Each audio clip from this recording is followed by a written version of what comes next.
Então, meus irmãos, vejam bem, nós fizemos a leitura de João, capítulo 3, versículos de 1 ao 15, onde o texto fala de um encontro entre Nicodemos e Jesus, né? Nicodemos visita Jesus. Então ele toma a iniciativa de ir até Jesus. Quem era Nicodemos? Vocês leram aí? Conhecem bem a história, né? Nicodemos era um fariseu, um dos principais. Se ele era um dos principais, ele era o quê? Um mestre, né? Ele era um líder. Trazendo para a linguagem do evangelho hoje, seria um pastor, né? Se nós trouxéssemos para a linguagem do catolicismo, seria um padre, né? Então ele era uma liderança. E o que acontece? Nicodemos, ele toma a atitude de ir até Jesus. Mas o que levou Nicodemos até Jesus? Qual foi a atitude de Jesus, o que estava na vida de Jesus, o que Jesus fazia, que serviu para motivar Nicodemos a ir até Jesus?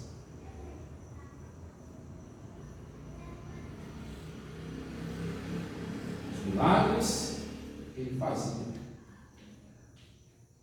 a demonstração do poder de Deus que estava na vida de Jesus, chamou a atenção de Nicodemos, e não somente de Nicodemos, porque quando Nicodemos chega diante de Jesus, ele fala em nome de um grupo. Não é verdade? O que ele diz quando ele chega diante de Jesus? Ele disse: Rabi, sabemos que és mestre. Sabemos. Ele não diz assim: eu sei que tu és um mestre vindo da parte de Deus. Sabemos que tu és mestre vindo da parte de Deus. A expressão não é sabemos que tu és mestre, porque Jesus não era qualquer mestre. Jesus era um mestre especial. E ali ele não vai para dizer, simplesmente sabe que Jesus era um mestre, era um líder a mais entre os judeus. E talvez do ponto de vista social, ele conhecesse muitos outros mestres, né, que socialmente eram considerados mais importantes do que Jesus. Socialmente, a importância do homem, né? Mas ele viu em Jesus uma importância social também, mas além do social, a importância que estava em Jesus, eles viram, né, que Jesus era um mestre diferenciado. Ele diz assim: sabemos que tu és mestre vindo da parte de Deus.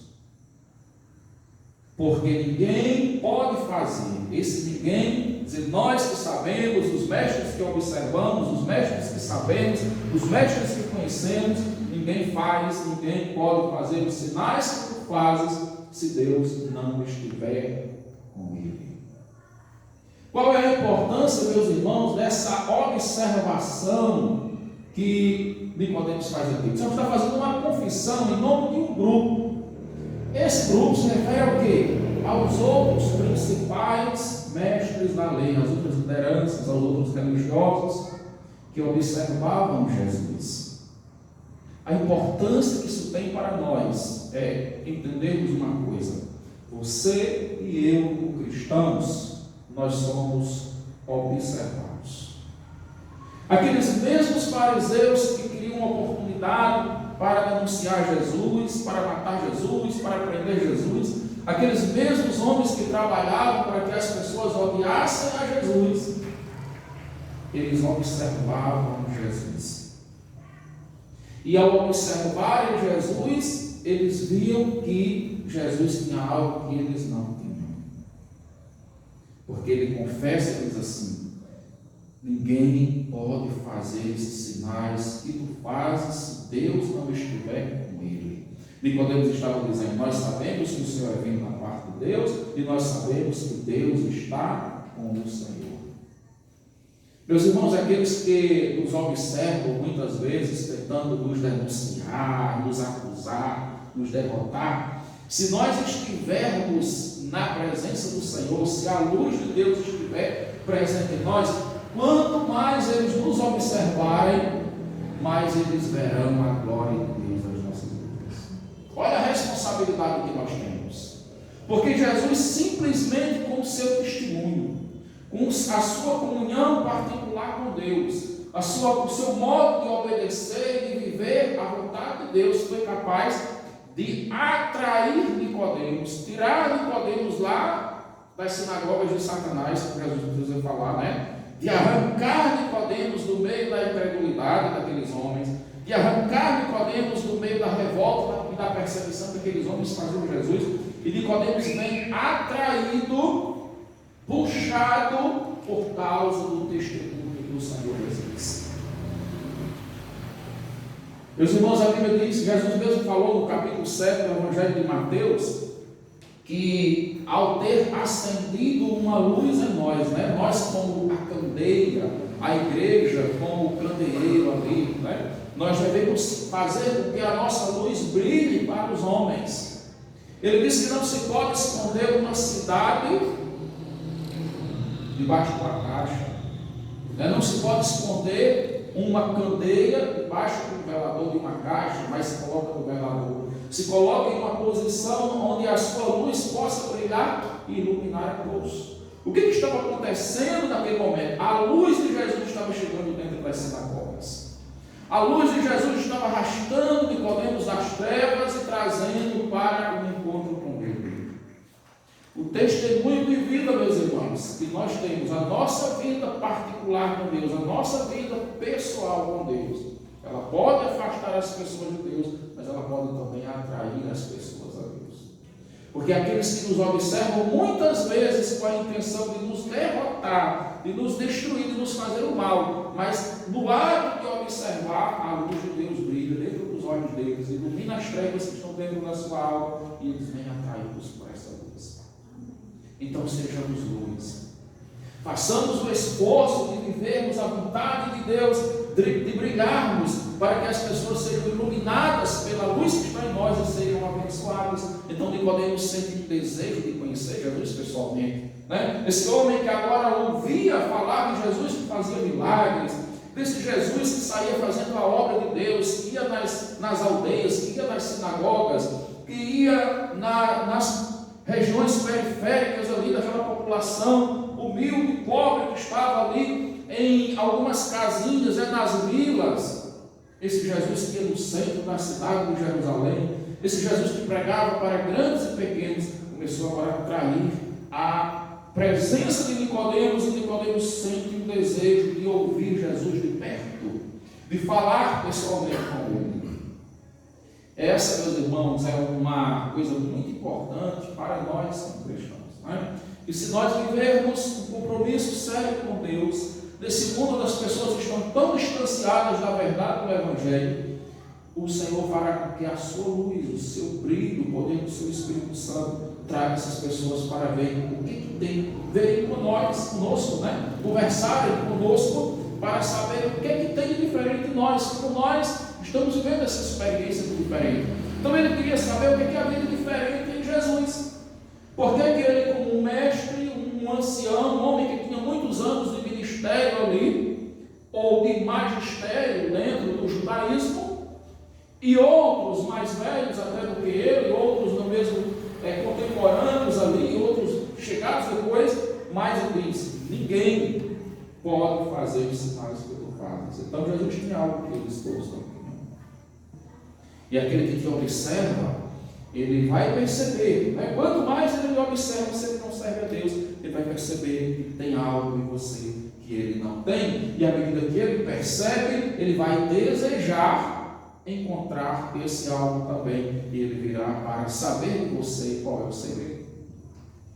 Só que uma coisa muito interessante aqui, meus irmãos, vai acontecer, porque ele começa falando de Jesus, do poder que estava na vida de Jesus, né? Da unção de Jesus, do ministério de Jesus, e Jesus, aparentemente, Jesus não entra naquela questão, mas Jesus parte para uma questão fundamental que havia na vida de Nicodemos.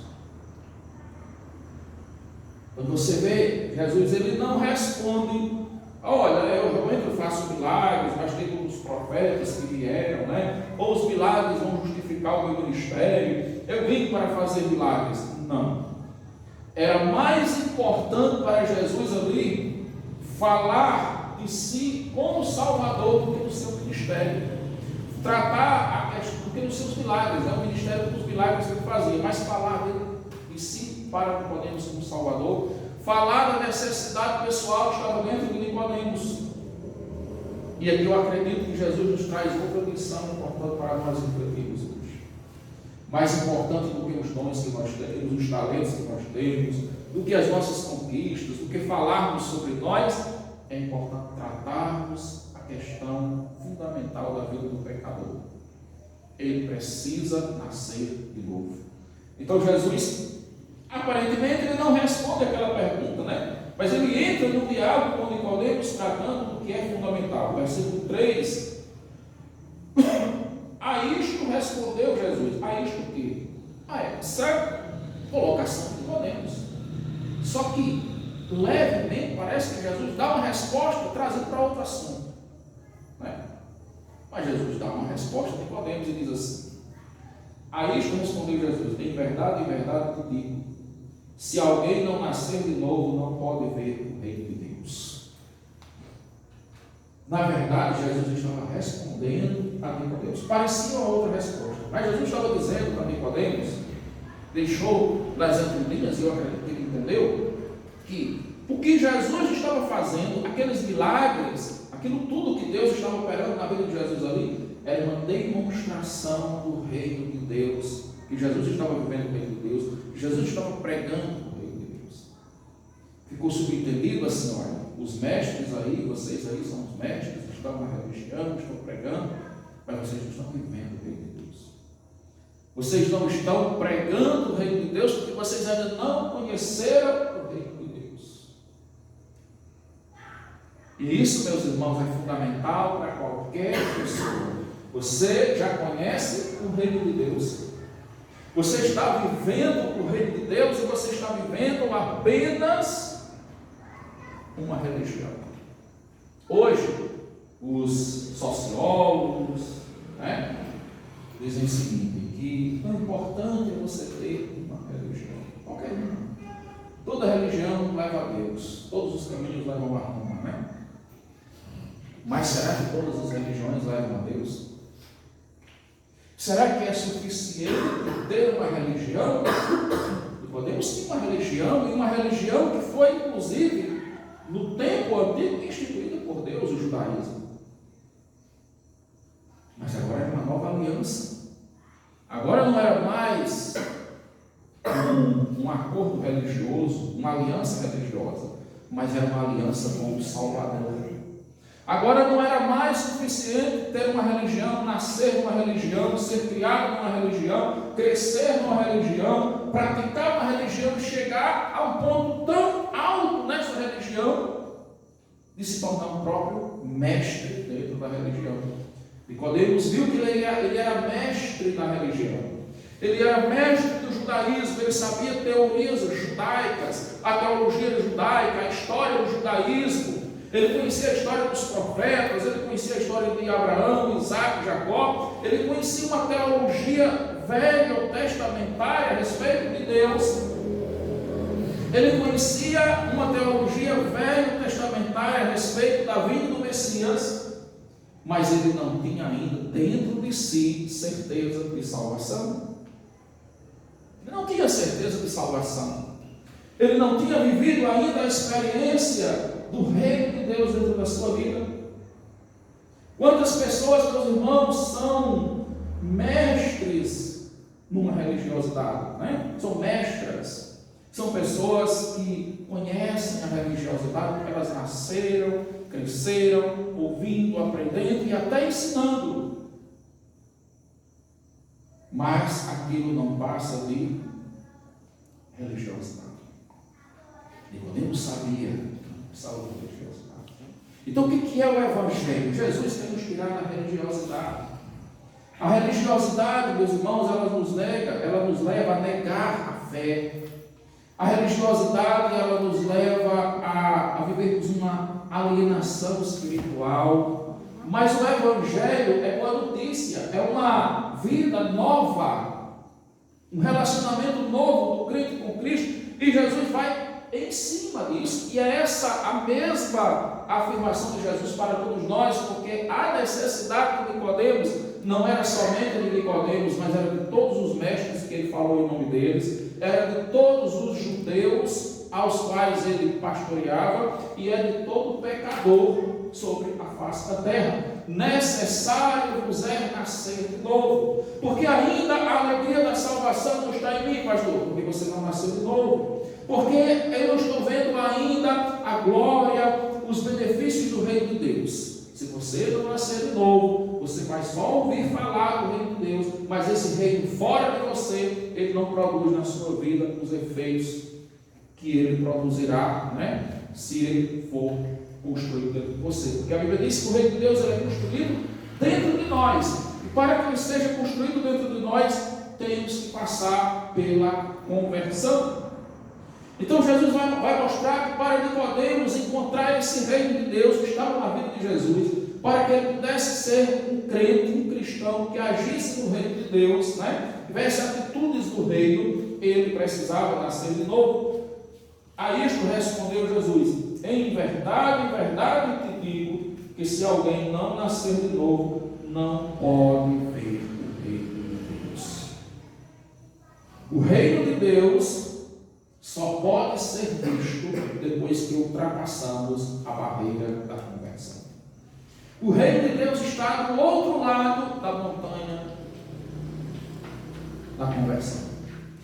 E para muitas pessoas parece uma muralha, uma montanha, uma muralha fortificada, que elas não conseguem derrubar a barreira, né? Ou da dúvida, da incredulidade, ou da religiosidade, ou dos seus vícios, dos seus pecados. Elas não conseguem ultrapassar essa barreira para que elas possam ver o reino de Deus, e elas ficam de um lado e o reino de Deus do outro lado, e elas ouvindo falar, mas elas não vivenciam o reino de Deus, e o reino de Deus passa a ser para elas como se fosse uma ilusão distante, como se fosse mais uma ideologia religiosa. Mas Jesus nos convida, meus irmãos, a vivermos na prática o reino de Deus. Só que para que esse reino de Deus ele se cumpra na prática, ele diz assim: tem que nascer de novo, porque se não nascer, não pode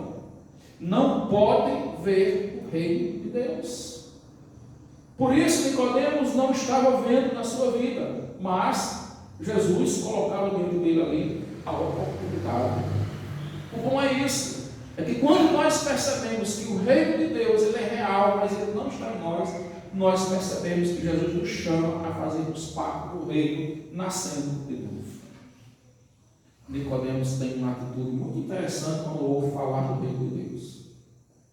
Qual é a atitude dele aí? Nicodemos deseja saber como isso acontece. Como se dá isso, Senhor? Nicodemos tinha então um desejo. Aquela vinda de Nicodemos ali para ter com Jesus não era apenas uma curiosidade de saber a respeito daquele mestre e voltar para a sua sinagoga e ter explicações mais detalhadas, ter informações melhores para dar sobre Jesus. Mas Nicodemos veio porque ele queria conhecer de uma forma pessoal. Ele queria conhecer para si, ele queria conhecer para satisfazer as necessidades da sua alma. É uma coisa muito importante, meus irmãos, para que a gente possa realmente conhecer o reino de Deus.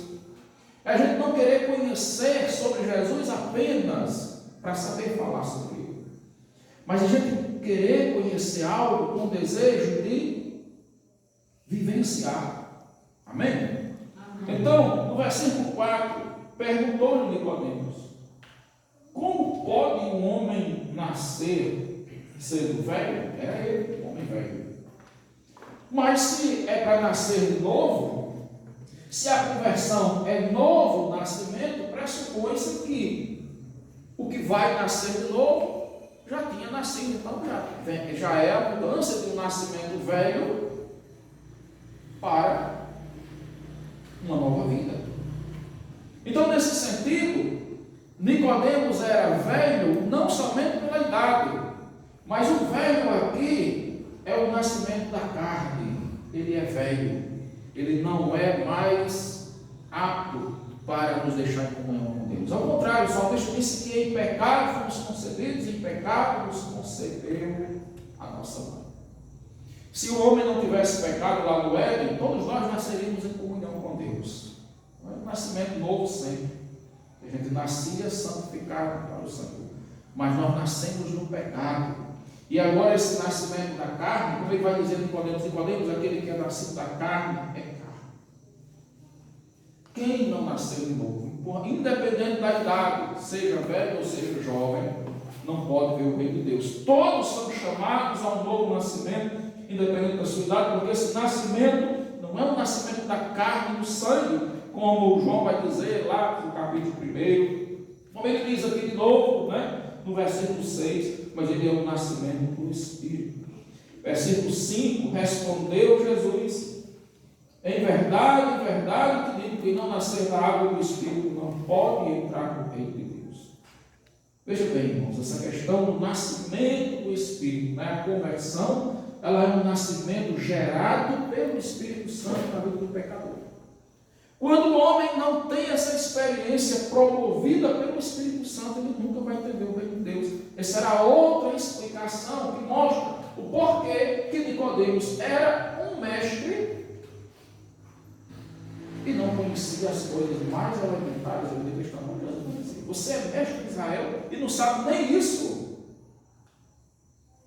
Perceberam como isso é irônico? Se ele é mestre, significa que ele era um homem o quê? Ele era mestre, ele era versado nas Escrituras. Para os judeus, ele era versado. Para os judeus, ele era um homem com conhecimento avançado nos conhecimentos judaicos. Mas conhecer teoria religiosa não significa conhecer a Deus. Verdade? Ele não conhecia Deus. Porque ele faz a pergunta mais básica, ninguém se torna cristão sem o novo nascimento. Então, a coisa mais básica, a primeira experiência que o ser humano tem, se você traz para a vida, a primeira experiência do ser humano na vida é nascer. Quando sai do ventre da mãe, a primeira experiência, o primeiro contato que ele tem com o mundo é nascer.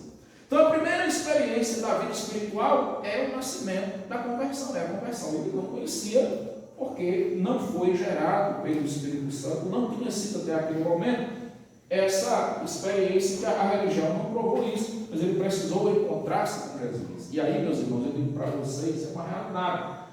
Pela religião nós não conheceremos a Deus, pelas teorias religiosas não conheceremos a Deus. Nós só conheceremos a Deus se nós nos encontrarmos com Jesus, mas o encontro com Jesus precisa ser um encontro pessoal. Porque, ao mesmo tempo que Jesus estava tendo um encontro de um relacionamento com Jesus ali, naquele momento, um relacionamento de conversão, muitas outras pessoas se encontraram com Jesus para acusá-lo pessoalmente, para testá-lo, para lhe fazer perguntas que eram ciladas para ele, Muitas pessoas se encontraram para Jesus para que experirem sobre ele o seu ódio, ou alguns, muitas vezes, como meros espectadores dos milagres que Jesus fazia, queriam apenas conhecer, para saber falar melhor, dizer sobre ele, falar melhor sobre ele, dizer que tinham visto pessoalmente, que presenciaram pessoalmente os milagres, mas isso é um reino de Deus fora da pessoa. Quantas pessoas estão tendo essa experiência do reino de Deus fora delas? Mas o reino de Deus, ele precisa ser vivenciado por nós, dentro de nós. E o passo é simples. Conversão. Como pode um homem velho nascer segunda vez? Como pode acontecer isso, nascer de novo? E aí Jesus diz assim. Ele pergunta, pode voltar o ventre da mãe e nascer segunda vez? O que é isso? Por que Jesus lá na frente vai dizer que você é mestre em Israel e não sabe isso? Porque a compreensão de Nicodemos era literal das coisas. Um homem velho perguntou, eu posso voltar a ser um bebê lá no ventre da minha mãe? É isso o novo nascimento, seja uma compreensão compreensão totalmente distante do Evangelho. Você sabia que hoje nós podemos observar a vida das pessoas? Muitas vezes elas estão com a Bíblia na mão de anos e anos, estudando a Bíblia, lendo a Bíblia, mas a compreensão delas está distante do Evangelho.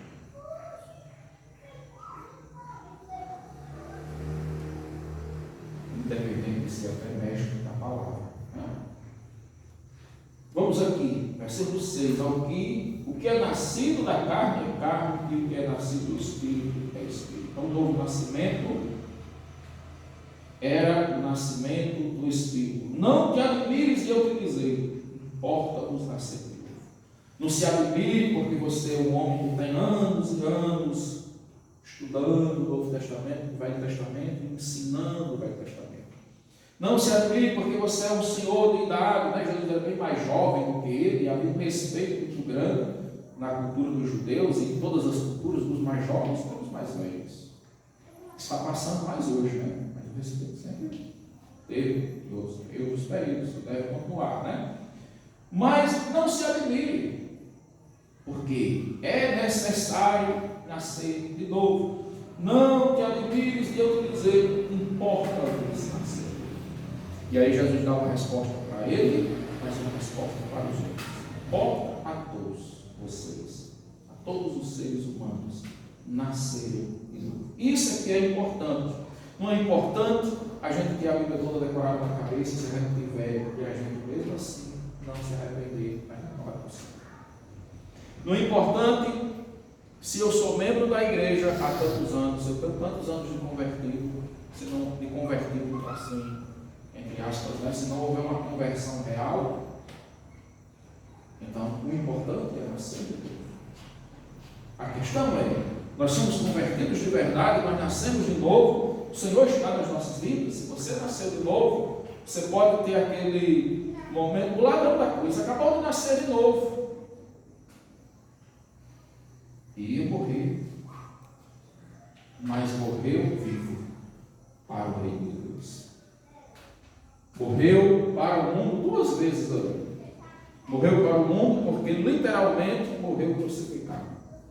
Morreu para o mundo porque renunciou o mundanismo pelo Evangelho.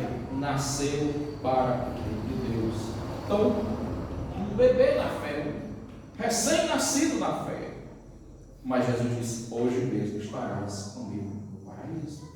Então, o que importa realmente não é quem você foi, os pecados que você cometeu, né? Não é quanto tempo faz que você viveu no pecado, não é quanto tempo faz que você pratica uma religião. O importante é, você nasceu de novo ou não? Continuando aí, ele vai dizer assim, olha, o vento sopra onde quer. Ouves a sua voz, mas não sabes onde vem, para onde vai. Assim é todo que é nascido do Espírito. Então, lhe perguntou Nicodemos, como pode suceder isto? Acudiu Jesus, tu és mestre de Israel e não compreendes estas coisas? Era uma contradição, um mestre não conhecer as coisas mais básicas da fé. Mas isso é a realidade de muitas pessoas. Versículo 11. Em verdade te digo que nós dizemos o que sabemos e testificamos o que temos visto. Contudo, não aceitais o nosso testemunho. Se tratando de coisas terrenas, não credes, como crereis se vos falar das celestiais? Ora, ninguém subiu ao céu senão aquele que de lá desceu, a saber, o Filho do Homem que está no céu. E do modo porque Moisés levantou a serpente no deserto, assim importa que o Filho do Homem seja levantado. Jesus falou da sua ressurreição, para que todo que nele crê tenha a vida eterna. Então, todo que crê em Jesus tem a vida eterna. E nascer de novo, né? A gente falou de manhã sobre a questão do batismo com o Espírito Santo. O que é o batismo com o Espírito Santo? Está lá o videozinho, vocês podem assistir depois, quando mandou para o canal do YouTube hoje, né? E aí o batismo com o Espírito Santo é apresentado nesse texto como o nascer de novo, a experiência da salvação, a conversão, entregar-se para o Senhor Jesus, para receber perdão dos seus pecados e ter o Espírito Santo morando na sua vida. Eu queria hoje terminar essa mensagem com uma pergunta: você já nasceu de novo? Não é?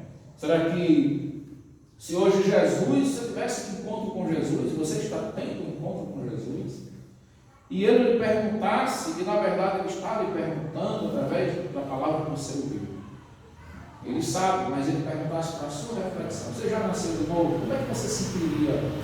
O que você sentiria de resposta para você mesmo? Que resposta você daria? Que reflexão você faria diante de Jesus para responder essa pergunta?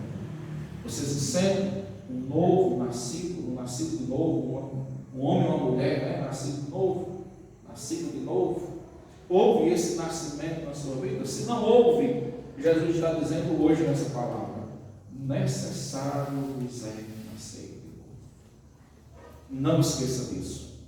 Para ver o reino de Deus, para entrar no reino de Deus, você tem que nascer de novo. Necessário vos é. Não tem um lugar para pular pela parede do muro, né? Não tem um atalho, não tem uma janela. Tem uma porta só no céu.